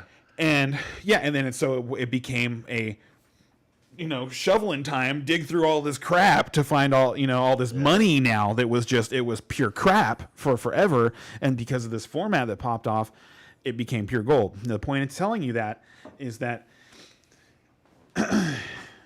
the marketing people, who are the most important people in any industry, they're the ones who figure out for you where your value is and go, right here, just focus here. That's what they do, because it's like, it's cost effective. So good for the game. Yes, right. So they figured out that people were spending more money chasing these commander cards and playing this game. It had become the way that people played casually. There were more people playing commander games than there were people playing casual constructed decks, unless they were playing like standard or legacy or modern. They were playing a specific format, or they were playing commander. That shift had kind of happened. And so they started focusing their reprints on high dollar commander cards to drive sales of booster packs, rather than focusing on game mechanics and that you could build on. Because the way that a Magic set used to work was it used to fit into a block, and a block was 3 sets together, and they would all have a Good old days. Huh? Yeah, and yeah, the good old days. And they would all, and that's this, the golden era ended in like 2015, 16, 17, somewhere in that area. And that was when they really started to focus on these Commander reprints and the Commander market in general over producing a functional set each time that built on the previous set. I will argue against that a little bit in that the draft sets got better. In that when they started getting away from those 3-block sets, the draft So the draft experience got better when because what they stopped doing was the way that it used to work was a new block would start in October. At the end of September, it would come out, and then it was 2 weeks before it became legal in standard. Right. So into October is when the new format would shift, and you would have this new set that was the first set in the block, and when you would do drafts, you would just have packs from that set. Then the second set would come out in January, and you'd go 2 packs from this set and 1 pack from the other set. Right. And then the third set would come out in May, and you'd have 1 from each. 1-1-1. Yep. And so if they failed on one of the 3 sets to give you valuable pieces, or if it was clunky, or if it was overpowered, it dramatically affected how cohesive your decks could be. That being said, my favorite format of all time is block constructed. Constructed. Block constructed. That's And a lot. and honestly, and just set constructed is now that they're standalone sets, but honestly, those kind of block constructed, those are the environments that are the most fun. for Yes, constructed. they are. Oh my goodness! Like, And I can't believe that's not more of a thing, and hasn't been over the years. I'm just like, you've got it right here, guys. Why are we not using this? One of the Pro Tours used to be block constructed. Oh my God, I forgot about that. That was a long time ago. Yeah. And that was some of the most fun I've ever had. Was Yeah. like I remember watching my friend lose to LSD. Sorry, he's over here just listening to us going down memory lane. Like, I don't know what the fuck you guys are talking Well, he plays about. Magic a little bit on Yeah, he does now, but he has Like, no idea what we're actually, talking over the last about, year, right? he's probably played more games than I have. You know, I kind of didn't really care for like I avoid once anything after Planeswalkers. I'm not a fan of.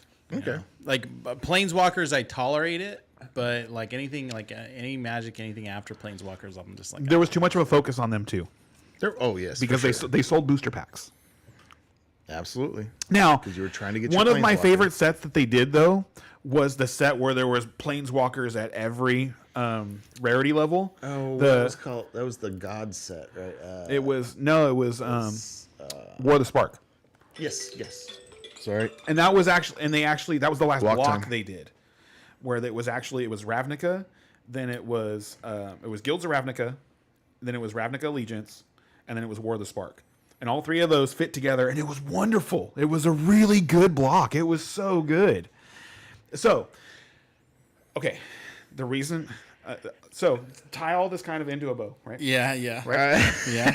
What We've gone off topic. What? Oh, okay. Go ahead. Well, hey, bow I it said up. we're spitballing now, We right? are, we are. And I was talking about NFC Championship games or AFC Championship, and that's how somehow we got here because I said I was at a Magic tournament, and you started talking about Magic during the AFC My Championship fault. game of 06. I figured out. Okay, I figured out how to get back when we're done. So anyway, this idea that I was pitching, and I still think it's a great idea, is rather than force these old school cards into new sets so that you can sell booster packs,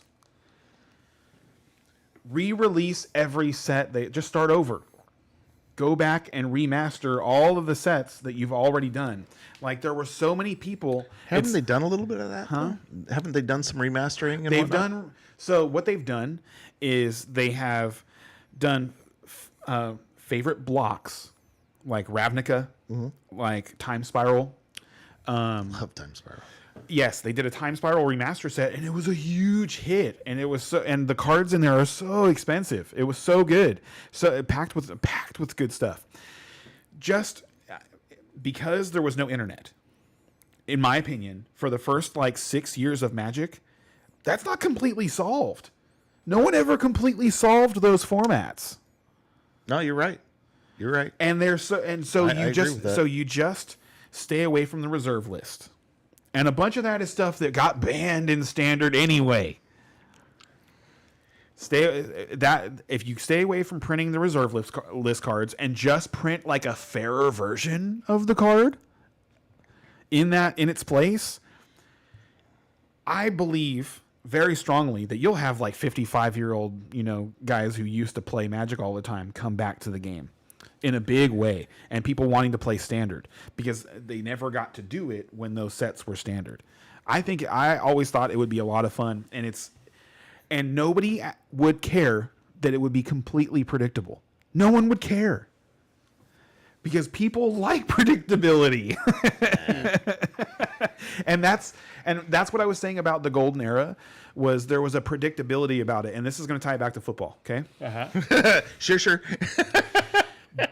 One of the things that really made playing Magic for me fun on a competitive scale was that season after season, even though the faces would change, the overall strategy archetypes would stay the same. Red decks came at you fast, could kill you fast. Green decks could get in front of you in mana really fast and run over you with big creatures if you stumble. White decks are really good at playing defense. They kill everything. White cards kill everything. Like, they're good at spot removal. They're good at killing artifacts and enchantments. They're good at wiping the board. They're good at playing large finishers. Blue decks are good at messing with your tempo and gaining card advantage over you. Right. Black decks are good at causing chaos and disruption. They would the black cards would mess with your hand, take your most powerful spells before you get to play them, mess up your game plan, and find a way to outpace you. And they just kind of got away from that when they started focusing on Commander. And it kind of like, and not to go like, and so like football, it was kind of like predictable. The faces change, but the strategies that bring you success year after year have largely been the same. And that was some of the fun to me, was that you could count on that. And I'm sure that was the same for other players, that once it became this like, because once it became a like throw stuff at the wall and oh my God, we've got these crazy decks now that are like the best decks to play that everybody hates. And a lot of it was because they're expensive, because they started focusing on like selling people land. They figured out the things that people like to invest in, like lands and stuff like that. And so every set started having powerful lands that you could play, so that you could play 3 and 4 colors. And when you're playing 3 and 4 colors, you're playing nothing but rares. And when you're playing nothing but rares, your deck gets really expensive. And so they stopped printing like the best cards. Some of the best cards used to be uncommon in sets. Soul Ring? Huh? Like Yeah, Soul Ring? exactly. Like, yeah, there's lots of them. Yeah, I know. Anyway, so I was watching championship games, right? I started with that one. And I remember... Wait, Magic or football? Huh? Yeah, I've been now I'm thinking I might. No, there's good videos actually you can go back and watch for Magic Championships. I know. Yeah, there's some really good coverage. A few years ago, guys actually during COVID, I got really into Magic and was watching all kinds of stuff. But anyway, I've been a lot of those back games. when I had time. God, I love COVID. It was a lot of fun. Everybody hated that year. I love that year so much. On that note, let's take another digression. Did you? You're a Final Fantasy fan, right? Not like I just like the MMOs. Okay. Oh, okay. Yeah. Okay. Yeah, I just like the MMOs. Not Okay, not what's not an MMO? It's Like online. World of Warcraft. It's massive multiplayer online is what it stands for. okay. It's when you get on and you're Yeah. not playing like I know what that is. I didn't know what the acronym was. Yeah. It's not closed world. Yeah, essentially. no, and you're playing like with EverQuest. 1 or 1,000, Yeah. 2,000, 3,000 people at a time. Yeah. EverQuest was Yeah. before I had kids. I put in a shit ton of lot, hours on yeah. EverQuest. I was having a I've talked to a lot of conversation with people somebody that the have other done that. day. I was like, they were talking about MMO and like, oh man, I played this game so much. And I was like, that's all MMOs. MMOs are addicting because it's just, yeah, it they literally is a whole nother life, you know? It is, and I'm not willing to put. I used to play Diablo. I played a lot of Diablo 2. A lot of Diablo 2. I'm not willing to put that kind of effort into because it requires consistent effort in order for you to like maintain your position where Consistent, coordinated effort. Yes. That's the problem. Yes. Is I like to be able to get on a game and just do Well, what I want to anymore- do on my time frame. When I have to coordinate with 50 other people in my clan to get a raid going, I'm just fuck that. Yeah. Like that's what it lost me, man. and you also your character has to fit in a certain way. Yes. And Oh, so- I'm playing a rogue. Oh, I can't get a group now because nobody wants a rogue. Whatever. Or the It's ones that they need have spent like Well, X, it's even X worse than times that. more time than you have spent in the game. So It's even they're all worse they're than properly geared up. Because it's not like, oh, well, if you do get accepted as a rogue, what gear are you rocking? Yeah. Like, why are you equipping that for? That's You're what- a that's- rogue. You should be equipping this. Exactly. And it's Exactly. Yeah. The grind of it is so much. Yes, But so big grind, yeah. it's been a really long time since I kind of fell in love with the game. But I can't describe to you how much fun I'm having playing Final Fantasy VII Rebirth right now. yeah. The second part of the Final Fantasy VII remaster. Well, Final Fantasy VII was the last Final Fantasy I played. That's funny. And that was the 3-disc one. Uh-huh. And I think I made it like halfway through the second disc, which was impressive for me. So okay, so check So this that out. was So the last one I played. it's like playing this game is like somebody took, you know how like when you're playing around your phone or whatever and you want to zoom in on something, it's like somebody did that to times like 15,000 on everything in the game, everywhere, every single possible way they could just expand on like little things that they touched on and slight variations of things. So now all your decisions that were very kind of basic before are kind of more intricate and involved? So it's really interesting because the way that the games have gone, like back in the day, that game required a lot of grinding, quote unquote, where you're just sure. kind of going back and Yeah. killing the same stuff over and over and over again. Yeah. The more kind of the worst part of the game, and honestly. it's okay, and my brother feels that way too. I've always enjoyed it because there's a reward. You don't do it for nothing. The harder you do it, and like I played original Pokemons and stuff like that, and the harder you grind, the more you're rewarded. And I like that. I've always liked that. I've always thought that this my brother's like, really, you like that? He'd be like you, like he hated that part. This is And your older brother, right? Dan, like younger brother, The one? the one at the stereo store. I don't have an older brother. I'm the oldest brother. Oh, okay. Okay. So, all right. Yeah. Okay. He's kind of in the league. I see him every now and again. I see. It's funny because he's got kids about my same age. Oh, you're talking about Justin. Okay. Whenever we go to like a movie in like a special movie in You Hamper walk or into something, him? like, hey, it's like every Christmas I see him for the Christmas movie That's over there. really It's funny. hilarious. Yeah. That's really funny. But he reminds me a lot of me, and I can see you talking about him like. No, not Justin. Being- Not- no? Okay, I got the it's wrong brother, other my one. bad. No, I think you're more like the other one. Okay. I think you're probably more like Danny. But so he's the one that got me Rebirth, and he was like, yeah, like you got to play it. And I was like, because I played the first one, the remake, and there's not a lot of decisions to be made in the game. A lot of like the failing that you can do isn't from preparation, because all of it's like all the stuff that you need to find is almost, there's very little like digging around for stuff. There's very little grinding for stuff. You don't have to like steal from monsters or kill specific monsters to get things and stuff like that. You kind of can just march right through the story, Okay. and it levels you up at a really good pace. This one is an open world, and you don't have to grind. Your characters will be strong enough to get you through the story, but you can do a little bit of grinding if you want to and be, That much better. that much better.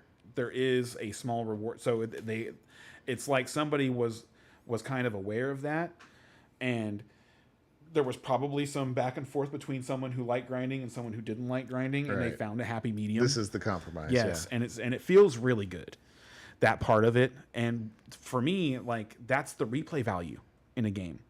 Is like, if I'm gonna pick up the remake and play the remake again, I already did it. It's gonna be exactly the same. There's nothing new for me to expect from playing it again. Whereas this one, if I wanted to, I could go back and like I could play like now knowing the things that I know about the story and which, you know, where to go and get certain things and stuff like that. I could play it faster if I want to, while actually getting more of a grind and being even more powerful in the game than I am currently. I see what you're saying. And so there's appeal to that for me. Yeah. And they just do a really good job. There's so many different things. It's hard to describe all the different things that they do in this game that make it worth playing. It's a lot of fun. Have you played, either of you, have you played the new Zelda games, Breath of the Wild and... Justin loved that game. Danny is a Zelda guy. I've never really been a Zelda guy.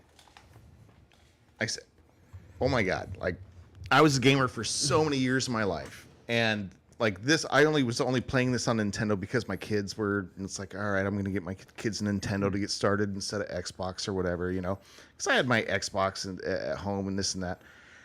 I started playing the Zelda game. Holy crap. This game is amazing.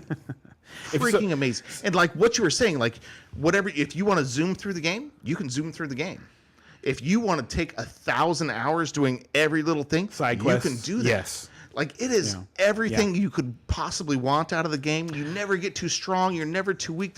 It's always about your mind and what you can figure out in the puzzles and the temples. Like, dude, I was playing it with my kids this weekend, and I was just like, this is great. This game is so great. Rebirth has a like magic like mini game in it. There's a card game that's in it. What's it called? Queen's Blood. Oh no, there's another one from another game. But Final Fantasy VIII had a card game in it, and I think 9 had a card game too. They were slightly there's a different, couple of but- other. There's even more. Like my buddy at work, like he plays all the Xbox. He's single, doesn't have any kids. Like he plays all the games, and yeah, like better. I can't remember what it was Yeah. called, but there's another one that was real popular for a while that was based on Magic or the Warcraft version of Magic, all that good stuff. So I say it's magic-like, but it's like because there's some strategy to it, but it's not like you're not trying to kill your opponent. You don't like. There's not a repetitive turn cycle like that. But it's very, you know, it's like it's your turn. You play a card down. It's my turn. I play a card down. Right. And there's limited board space, so the game's going to end. And so it's about. So like the way it starts is they start on the right side of the board. You start on the left side of the board, and you have nodes that are either have 1 dot, 2 dots, or 3 dots. And that determines the value of the card that you can play out of your hand. The cards that you play, and you have a starting hand of 5 cards. You draw a card every turn. And the cards, the cost of them is between 1 and 3. And like each card has a cost, and then they have like an effect. And some of them will open up nodes for you to use. And some of them will strengthen nodes. Some of them will destroy other cards. Some of them you can play out, replace. yeah, that very much sounds like a version of Magic. Yeah. And then the overall goal is, the game's played in 3 columns, is to score more points than your opponent. And you can do that by losing 2 columns and beating him 30-0 in the top column. You can do it by choking your opponent off of squares to play by playing a bunch of cards that just advance your side of the board Yeah. and block them out from playing. And there's strategy to there. You can do it by blowing up their cards as they get close to you. Like there's a lot of different ways that you can go about doing it. So it's So you spent all this time where the main game is this, and you spent all these hundreds of your hours in the side game. And I totally get that. Yeah, I've definitely done that before. Yeah, and there's so many, and there's a bunch of different mini games inside the game, things to do. It's so many different side quests and stuff like that. There's the game is challenging in the combat arena, but as long as you like go into combat with a plan, like you know which character is trying to accomplish which goal, like your person who's in front attacking, your person who's casting spells, your person who's healing people and stuff like that, and stick to that kind of stuff, like it's that part of it is it's more about that's like the grindiest part of the game now is some of the combats. Is like you'll get into a combat and the combat lasts for like 40 minutes. Damn, that's And a it's lot. and it's and it some of it is That's a lot to make interesting right there. it's the interesting part is that you know that you can do it. It's just hard. Like you have to be on top of your decision making and stuff like that. Like some of the boss fights in the game, and I say 40 minutes. It's like that's if like, oh crap, I wish I had prepared my characters slightly differently, and we're gonna see if we can make this work rather than just quitting the battle. And so battles are more about decisions rather than how quickly you can press a button and move around. Certainly, yes. That makes me happy. Yeah. Yes. See, I love games like that. Yes. Yeah. If it's about how quickly I can maneuver my so that's why when you shit, said that you like Breath of the Wild, I was like, oh, then you might actually like this game because Zelda is the same way, where it's like as long as you're like, oh, well, if I just do this to him, right? Well, you know? And you don't have to really fight if you don't want to. If you want to concentrate on just building stuff and finding things around and sneak, like there's so many ways you can play that game. Like I just. Never has a game impressed me as much as Breath of the Wild and the predecessor, the second one. But they're basically the same thing, but so freaking good. If you haven't played them, like I was taking them to Vegas. Yeah. Like I was. This was back when I was managing the poker room, and so I'd go to Vegas for like 8 or 9 days. And there's certain obligations I have for hours a day, but then I have like 12 hours to myself. I would bring my kids a Nintendo so I could play Zelda for 8 and 10 hours at a time. Like it was so awesome, and I remember it being like some of the best times I've had in recent memory. Just like, and it was so great. And this is the first time since this. And for me, this is the first time since COVID that I've because the last time that I like kind of fell in love with the game was like I can't stop playing this game. I'm just really enjoying it so much. Was I forget. It was a Star Wars game. It was they just released a second one. Was that the online multiplayer version? No, it's not that one. It's not Knights of the Old Republic, is it? No, that's the one he's talking about. And Do either of you guys have Nintendo and like played Nintendo with your Switch, kids? yeah. Yeah. So okay. So I've downloaded old PlayStation games and started playing them with my kids. Like we were playing Twisted Metal 2. Okay. If you One game I feel like I could get lost in again if I had a setup for it. Now, mind you, I don't want to like download any emulators for one game or anything, but Metal Gear Solid. Yeah. I think I could get back into that, like play a round or two. Sorry, You Fallen can Order. find some hours of enjoyment out of that one. Yeah. Star Wars Jedi Fallen Order was the name of the game that I played, and you play as this guy Cal Kestis, and he the story is that he survived the Order 66. Oh, okay. He was a young Padawan, and survived Order 66, and he doesn't ever use he's working as a grunt on like a scrapping planet, and one day the guy that he's working with is gonna die. He fell, something happened, there was like an explosion or something, and he was falling, and he used his force ability, which is a unique ability that he has to slow down time for like a bubble. Like he can create like a bubble that a person or a few people are in and just slow them down. Everything he's doing still normal speed. It's kind of like if you watched remember DBZ Guldo, Time Freeze. It's kind of like that, but he doesn't have to hold his breath. And when he uses the ability, it raises the attention of people that are actively seeking out force users, and either assuring that they are dark side force users or killing them. And so that's where the story starts. And he doesn't. So he's been at this point, he's probably I'd say 18 to 20, somewhere in that range, So still pretty young. And it's been 10-ish years or longer since he's used his force abilities and since he was training on a daily basis. So as you're going through the game, he regains abilities, and it's you're going through and you're like learning his new abilities and stuff like that, and then you'll come to a point in the story where like you clearly don't have the ability to move on, and then he'll have a memory, and then you gain a new ability to, This is how you get past this spot. or these types of spots, Right, because right, then right. it becomes important It's as you teaching go on. you, yeah. And it just grows. And it's just because it's Star Wars based, it's super interesting, obviously, and it's just it's I could not stop playing that game, and it was a good game. It was what year is that? long. This was COVID. Yeah. So it came out in like late 2019 or something like that. See, And so we found the good games during COVID because we had the time.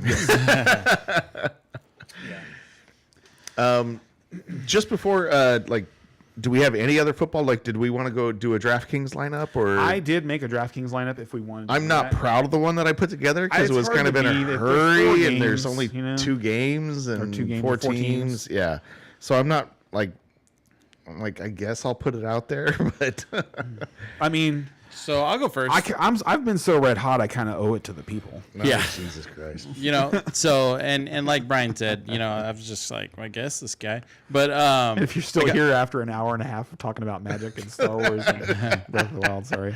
I got quarterback Josh Allen.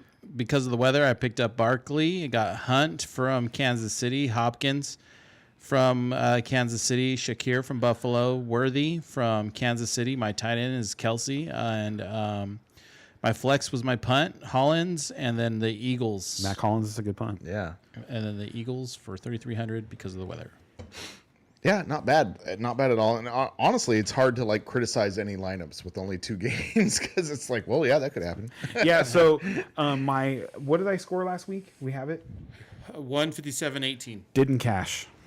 Yeah, I was going to say I scored in the 140s and didn't cash. I was just like, wow. I was On a think- 4-game slate? so Seriously? I was kind of bummed out when Mark Andrews dropped that 2-point conversion because I needed Josh Allen to go down and score another touchdown. Because if Josh Allen goes down and scores a touchdown, I would have cashed. Yeah. Well, and like I said, those 4 games, like I decided to heavy stack the one game that was the highest scoring game.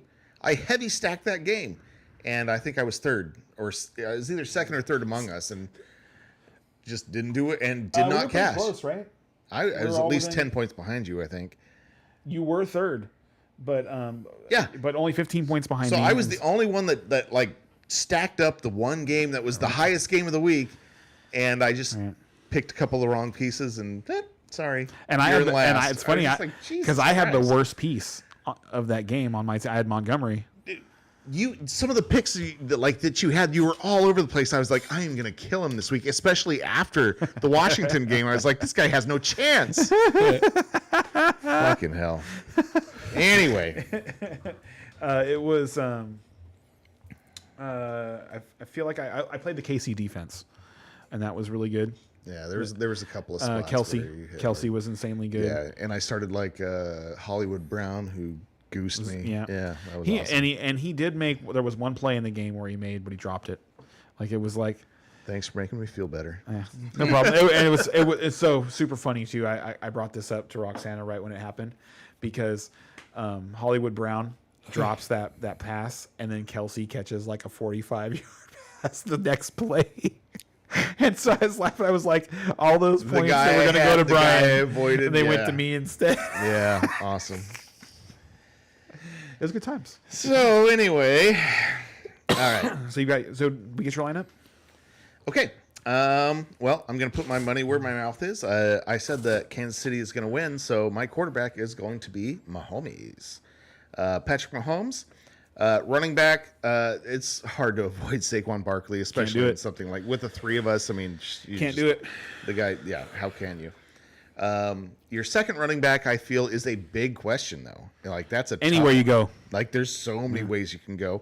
And I decided to go with Austin Eckler. I think Washington is going to be behind, which means they're going to be throwing a little bit more, which means they're going to be throwing to Austin Eckler instead of Brian Robinson. I like it. And for 5,300, I think he's a bargain. At wide receiver, my dart throw from Buffalo. Like I say, any of the Buffalo wide receivers could do anything. I'm going to go with Amari Cooper. Here in the playoffs, he's super from from Philly, I'm going to go with Smith. And to stack with my homies, I'm going to go with Xavier Worthy and Travis Kelce. As my flex, I'm going to go with Shakir. And my DST, the only one I could afford was the Commanders. Interesting spot to be in. All right. So I will also be putting my money where my mouth is. And I will be playing Josh Allen for $7,500 right. at quarterback. You're right. You can't get away from Saquon Barkley. Though I think his betting line for over-under yardage-wise is like 130. I almost did a spit take on that one. That's good. It's insane. Damn. I am going to go even deeper on the running back savings than you did, Oh, okay. and I'm going to play Ty Johnson. Because I feel like that this game is going to be a high-scoring game. Because I don't think, as much as people want to talk about how good Kansas City's defense is, that Buffalo offensive line is really, really good. Yep. And I don't think that they're going to be able to get to Josh Allen enough to stop him. And when Mahomes has to be good, he's just great. He's just good. So I think that's going to force Josh Allen's hand. They're going to have to play. And he's just for $4,400. He gets Steal. he gets high quality attempts in the game. It's not a bunch of volume, but he gets high quality attempts, and Josh Allen trusts him. He's out there on third downs more than James Cook. Here's where we're going to be different. And this is going to be the fun one to watch for us this weekend. I am playing A.J. Brown instead of Devonta Smith. Okay. A.J. Brown, over the course of 2 games against the Commanders, had 23 targets, and his down game was 5 for 60 and a touchdown. I couldn't afford him. I wanted to stay away from Eagles receivers. The weather being good, so this is kind of me betting on Jalen Hurts waking up and playing better football, because what I've kind of seen from him is that he just hasn't been able to trust what he's seeing, and is just a little bit gun shy. And so at some point that's going to go away, and he's going to go back to giving his guys the ball, giving them opportunities. So that's what I'm betting on there. If he has to. I think he will. I think they're going to have to score. Yeah, but Saquon might be able to do that all on his own. He might. And my other receivers, I can't believe they're this cheap on the slate, and that's Worthy at 5,500 and Shakir at 5,700, who's caught all of his playoff targets so far. My tight end is Dallas Goedert. In his only matchup against Washington, Bust from last week. he was. I don't think he was actually that bad. I think it was just like 4 catches for. Well, he was a bust compared to the other tight ends. So Some of them. I remember thinking, I was like, man, I can't believe Brian got it right. So he had 9.6 points, 4 for 56 on 4 targets. It's not like he had a bad game. no, but when there's just only didn't score. 8 tight ends to He choose just didn't from. score. Like you have to choose one of the top 3, and he was like number 4. So 4,500 playing Dallas Goedert at tight end. I'm playing a second tight end for the 3rd week in a row, and for 3,600 I'm going to play Dalton Kincaid against Kansas City. So heavy on that's how you get AJ Brown and like I said, and Barkley into your lineup. I definitely thought about that, about going the 2 tight end route, but it's I been just wanted good. to avoid it. Yeah, no. Then I've got at 2,900 I've got the Bills defense, and I've got 500 left over, so I could have played any defense I wanted. Wow, you didn't play the Eagles defense then. And no, I'm gonna play. surprised. Yeah, I'm gonna play Buffalo. What's your reasoning on that? The Commanders' offense has been more explosive than the Chiefs' offense. It's been, and they're just more willing to go for it on 4th down. Even if the Eagles kind of dominate the game, I still feel like the Commanders are going to score 24, 27 points, something like that. So our hat bet this week, can we just do it on the KC Buffalo game? I mean, that seems pretty appropriate. We never do that. It's always based on. We've done that. There's once or no twice. rules Yeah, and behind there the is no hat rules. bet. Like we need to The DraftKings is completely random. We can play. We can do that on I that don't if you know. want to. But DraftKings has always been like, your guys' default. Yeah. exactly. Like when you can't find something to But bet on. I am convinced. I really think Casey's going to win. You really think Buffalo's That's going to true. win? I mean, Yeah. Okay. That's fine. all right. Yeah, because if Casey is in the Super Bowl again this year, then I'm fine with wearing the hat. Fair enough. Because it'll match how I feel. One more last thought. What I you just got? thought about it in regards to Matthew Stafford coming back next year. I think if he wants to really punch his card in for the Hall of Fame, he needs to win one more Super Bowl. And if that's in the back of his head, And I think it is.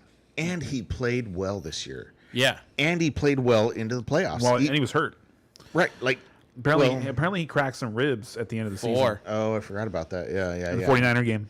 Dude, in the game he lost, he was playing good. It wasn't because of Stafford you guys lost that game. No, yeah.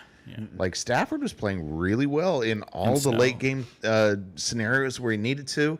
When you guys were 1-4, like he just turned it on. Like, dude, if I was a Ram fan, Yeah, I'd if be Puka like, doesn't please drop God, that pass play one more year. at the end of the game, like, who knows what we're talking about Yeah. today.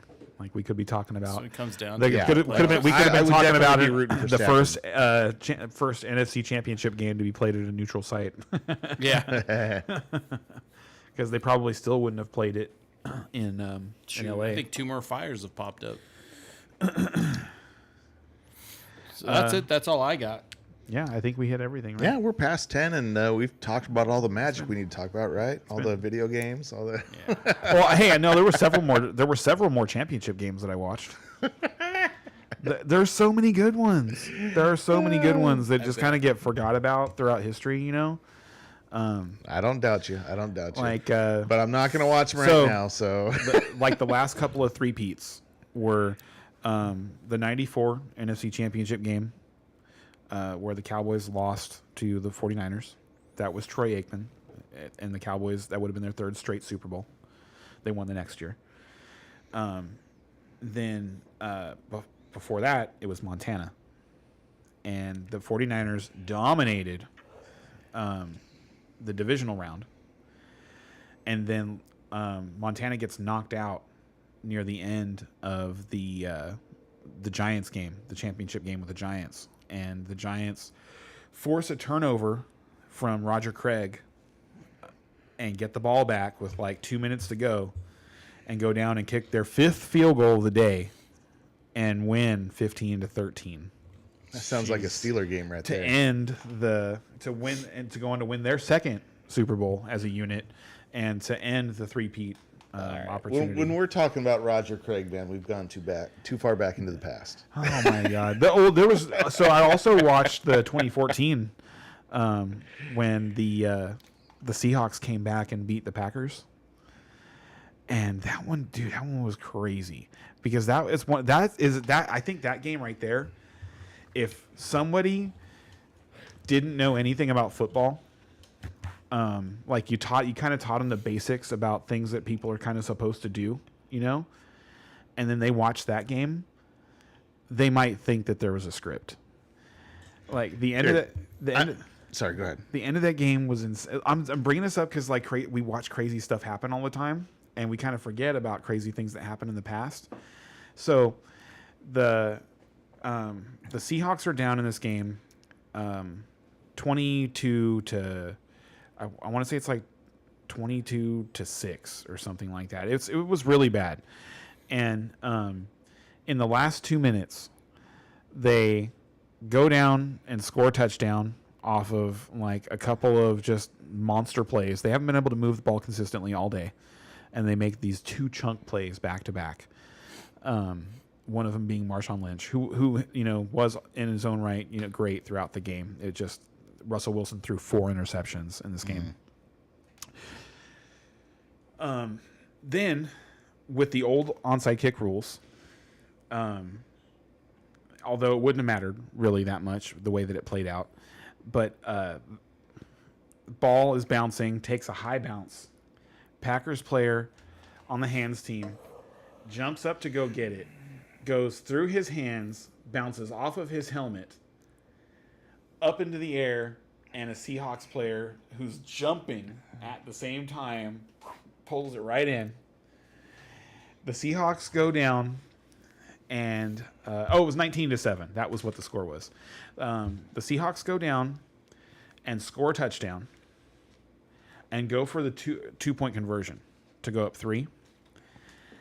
And Russell Wilson, like, drops back, pocket collapses, rolls out to his right, kind of like turns around, spins around for a second, is trying to it looks like he's trying to throw it in the corner, decides to throw all the way back across the field, just a moon ball, all the way across the field. And for reasons that I can't explain, the safety for the Packers at the time, Clinton Dix, if you remember him, doesn't make a play on the ball. He's right there. Makes no attempt to stop Luke Wilson, which reminds me of another thing, from scoring and sealing the 2-point conversion. Like, the Packers do go down and kick a last-second field goal to force overtime. This game's fucking crazy. But then the Seahawks win on I think it was like a 35-yard touchdown pass to Jerome Kearse, who was the target on every Russell Wilson interception that day. Dude, I'm telling you, you should not be telling us this. Like, what we should do over the summer is you should pick out one of these games, one game that is just amazing that obviously we will not know the results to, and we can watch it together and with in fast forward and the highlights, no commercials and everything, and just enjoy the game. Be like, oh my god, that's great! They have them all. Like, they have so many of them on YouTube. There's no commercials. And like I say, I know great. I won't know. Fantastic. I don't know, Ray. Do you think you'll know? Like, if it's 5 years plus, will you know? There's a lot of games in my head that like I can pull up. That's what I'm saying. You've got like 30 years worth of games. Like, after 5 years, like my brain just kind of deletes them. Kelly Bundy rule: you can only have so much in your brain at one time. So I choose what to delete. It's for me, that mess seems to be infinite for football. In terms of like football facts and stuff like that, it's just kind of gross. And like my brain just kind of, once I know something, You got that infinite growth in that one area. So last thing I was gonna say, and this was really, really good. Let me pull this up real quick because I don't want to mess up the title. I watched what might be the best baseball movie ever made today. And you're losing me. Go ahead. And it's new. Well, you still like baseball, right? A little bit. No? A little bit. I love baseball. At least I used to. So you're even losing yourself here. So this Come is on, man. this is a great story. Give me 1 second. All right. I don't mind a good baseball movie. I mean, It's called You Gotta Believe. It's got Luke Wilson and Greg Kinnear. They're the two stars in the movie. It's got kind of like a Bad News Bears kind of feel to the start of it. And now I don't know how much of that is like a Hollywood dramatization of what was going on. Like because the story is that these kids had a horrible season, and then through because of a necessity for the group that or the league that they're a part of to send a team, any team, to this particular tournament. Yeah. They get into the tournament. They become a better team. They rally around something, and they make it all the way to the Little League World Series. And I think they get to the finals, and it's a real story. It really happened. And the thing that they rally around is that one of the kids on the team, his dad's dying, and he's also like the assistant coach. He's not the coach, but he's the assistant coach. He gets a terminal melanoma in his brain. And so the team kind of rallies around him. Like, it's on their caps and stuff like that. There's ESPN video from 2002 of this team, and it's a really cool story. And then what service is that on? Let me see. Hold on. I think it was Netflix. Okay. But let me double check it for you. It's called You Gotta Believe. I'll put it in our text messages. You gotta believe. All right. Might have to check that out. See if the kids can enjoy it. Well, with that, everybody, we will Yeah, see check you it out, everybody. It was a next great movie. week as we talk about the Super Bowl, and then the week after that as we talk about the Super Bowl some more because of the bye week, right? Woo! So we'll catch you guys all. That's what we should do. We should watch I'll pick a good Super Bowl that you guys don't know who wins, There you go. which is apparently anything before 5 years ago. Good for me. All right, everybody. See you later. See ya. Yeah, that'd be great.